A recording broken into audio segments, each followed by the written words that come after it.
Good morning. We are continuing in our series, working our way through the book of Proverbs, looking at all of the wise things that Solomon has to teach us through these writings. Now, if we remember, we've talked about this a lot. Solomon is writing the book of Proverbs to his children, to his son, especially his son who is going to take over the throne when he passes away, so that his son might gain from this vast amount of wisdom that Solomon has, being the wisest person and being blessed by God with all of this wisdom. In chapter 22, about halfway through, Solomon ends what we've been in, this random bits of wisdom, where this verse and that verse are both wise sayings, but they don't really work together. They're just word of mouth, as the thought arrives, wise sayings. And he's going to present us, and what we're going to be in for the next couple of weeks, is Solomon's 30 wise sayings. Probably the 30 most wise, most thought-provoking and inducing, and things that require you to think a little bit about them, and those sayings that are his most important, essentially. And today, though, we're just going to look at the first 7. So, Proverbs 22, starting in verse 17 through 21. This is wise saying number 1. Pay attention. Turn your ear to the sayings of the wise. Apply your heart to what I teach. For it is pleasing when you keep them in your heart and have all of them ready on your lips, so that your trust may be in the Lord. I teach you today, even you. Have I not written 30 sayings for you? Sayings of counsel and knowledge, teaching you to be honest and to speak the truth, so that you bring back truthful reports to those you serve. Solomon gives us probably his most important wise saying right here, right off the bat. Solomon is telling his sons to listen. Pay attention to what I'm telling you. Pay attention not only to what I've already told you, but these next 30 things that I'm going to tell you. Apply them to your heart. Apply them to your life. But not just to your heart. Really build your life around these things. Because if you apply them with your heart and have them ready on your lips, then you will be willing and able and have the ability to put your trust in the Lord, because trusting in the Lord is the most important thing. And his first wise saying ends by saying, be honest, speak truth. Be honest and speak the truth. These kind of sound like the same thing. But I think Solomon is repeating himself in saying, be honest and speak truth, because it's so important. Honesty and truthfulness in how we talk and how we think about ourselves, being honest about who we really are and our mistakes and our faults and the good things about ourselves, and being honest and true in the things that we speak and in the people that we talk to is so important if we want to be wise like Solomon. Because the truth is what's important. Honesty is what's important. Be honest in your dealings with people and truthful with your friends and family and with yourself. Because as we say today, honesty is the best policy. The next one is Proverbs 22, verses 22 through 23. Do not exploit the poor, because they are poor, and do not crush the needy in court, for the Lord will take up their case and will exact life for life. We talked about this last week, or in the past weeks. Help the poor. Help those in need who are suffering, who needs an assistance, who needs a leg up and help. Don't stomp on them when they're already down. What Solomon is saying here is, if you see someone who's poor, help them. If you see someone in need, help them. Don't step on them. He uses this idea of taking a poor person to court. Why would you take a poor person to court? You're not going to get anything from them, even if you win. All you're going to do is stomp on their heads that much more. What he's saying, he's warning against that, saying if you do that, the Lord is going to take up their case. He's going to judge against you for the way you're treating the poor. And it's important, again, for us to remember that our job as children of God is to help the poor. Because if not us, God will. And God will through other people.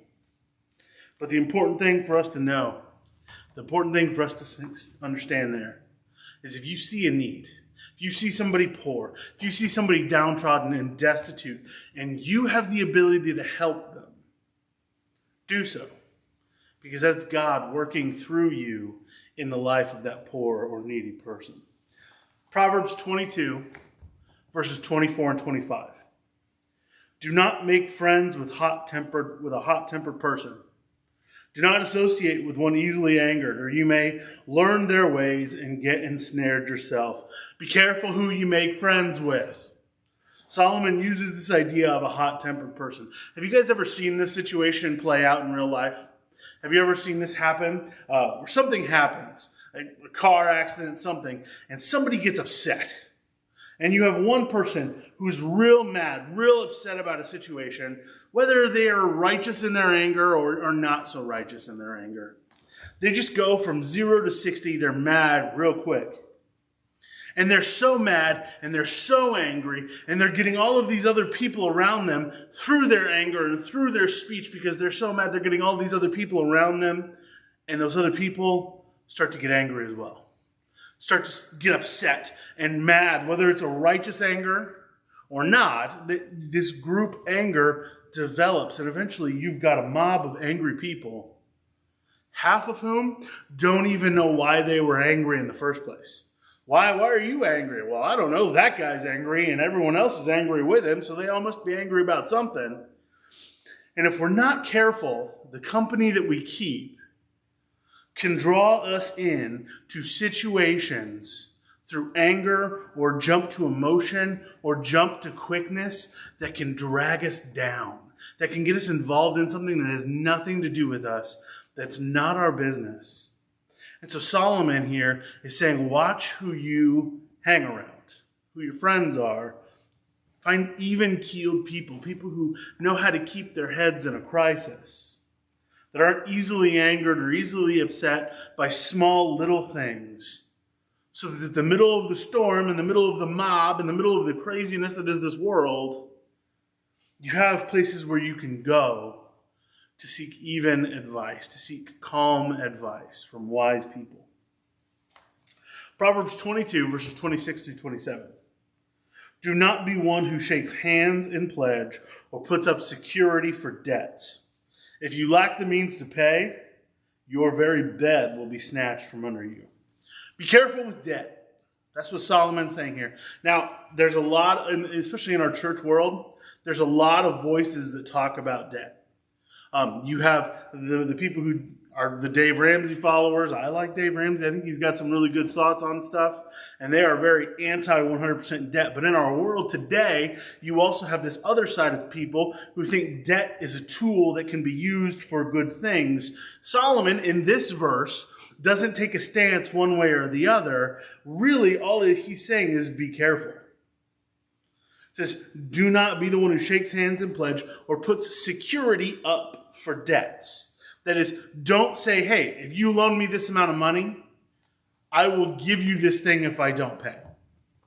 And why does he say be careful of that? Because if for some reason something comes up in your life and you lack the means to pay that debt, then you may find yourself in a situation where that thing that you really need, that you put up as collateral against your debt, gets taken from you. He uses the idea of a bed. Your bed will be snatched from under you. This idea of being homeless. That if you're not careful with how you approach your debt, with what you're putting up, what you're risking with this debt, if you're not careful, you could lose everything. Basically, Paul is saying the wisest counsel here is avoid it. Really, he is. As you read and understand this passage, that if you don't have the means to pay for something, don't avoid debt to get it. Because if you take into debt and you already didn't have the means to buy it in the first place, and something else happens, some big emergency erupts, you may lose everything for that one thing. Again, I don't think he's saying stay away from all debt in this verse. Other places we could debate that. But I think what he's warning us against is unnecessary debt. Our culture, the world we live in today, we are all about the unnecessary debt. It's not uncommon for us to have 3, 4, 5 credit cards, all with various amounts of debt that we're using to go purchase that really cool thing we saw at the new Target in Quincy. Or we're using that debt to buy stuff we see on Amazon or in these other places because that's really cool. I want to have that cool stuff because other people have that cool stuff. And what Solomon is saying is be careful. Because that new cool thing that you bought from there that's not necessary for your life, if some big thing happens in your life, you lose your job, you lose your income, you lose your source of financial stability, that big thing that you thought you needed to look cool but really wasn't necessary for your life could be a stone around your neck that drags you down to where you lose everything. Be wise with debt. Proverbs 22, verse 28. Do not move an ancient boundary stone set up by your ancestors. This one's a little bit confusing. We don't use boundary stones to mark territory. How do I apply this to our day and age, to where we live now? What he's saying when he says don't move boundary stones. But if we think about it, messing with or moving an ancient boundary stone can cause people a lot of problems. You know, if that stone that was placed there marks the separation between person A's fields and person B's fields, and you go along and you pick it up and you move it a foot this way or you toss it that way 2 or 3 feet, what have you done? Well, when farmer A and farmer B come to their fields to work on their fields, farmer B is going to find himself with a few more feet of field. And farmer A is going to find himself with a few feet less of field. Or the other way around, depending on the situation. So you're either taking land, by doing that, you're either taking land from somebody or forcing someone else to lose land, or forcing someone to take land that they didn't know they were taking, and somebody else loses. Basically, it boils down to this concept. And I think it's a pretty easy way to get here is don't deceive people. Kind of put it in our modern phraseology a little bit. If you're golfing and your ball falls into the rough and no one's around to see it, don't kick it onto the green. That's deceiving. Don't be deceptive. Don't move ancient boundary stones, one, either to make your land be more and someone else's land be less, or to mess with other people, because that's all deceiving. We need to be honest. Remember at the very beginning, Solomon says be honest and truthful, because honesty is the best policy in all of our dealings. Proverbs 22, verse 29.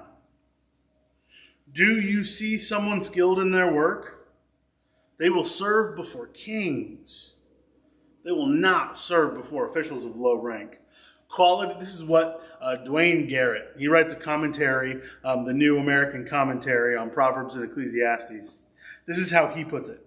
Quality work deserves recognition. This is a verse for those unwilling to stop at what seems good enough in job performance and push on to doing what is right. We hear a lot in our world today this phrase, quiet quitting. I don't know if you've heard this or not, but it's this idea that I am not going to go above and beyond in my workplace anymore. I'm going to do just the bare minimum of my job description, just enough to get by. What Paul's saying is here in this verse, though, is don't do that. Do your work to the best of your ability all the time. Why? Because you might get recognized for it. And that could lead to bigger and better things. A quality craftsman doesn't do work for just everybody. No, the best, the most qualified, the best quality craftsman, he's doing work for kings. Strive to do your best at your job, because doing your best will lead to bigger and better things. Proverbs 23, Verses 1 through 3, and this is our last one. When you sit to dine with a ruler, note well what is before you, and put a knife to your throat if you are given to gluttony. Do not crave his delicacies, for the food is deceptive. Dwayne Garrett, the guy who I referenced in the last one, also had this to say about this one. Beware when feasted by someone rich and powerful. To put a knife to your throat is to take extraordinary measures to avoid overindulging. The rich do not give away their favors for free. They want something in return. 425, and it is generally much more, in return. And it is generally much more than what they have invested. One can lose one's own soul in exchange. The idea here is to be careful. Be aware of people who want something, who are giving you something, who might want something in return. You don't want to accept gifts with strings attached, because if you accept gifts with strings attached, you might get stuck doing something that you do not want to do that could cost you your soul in the process. Have a great rest of the week.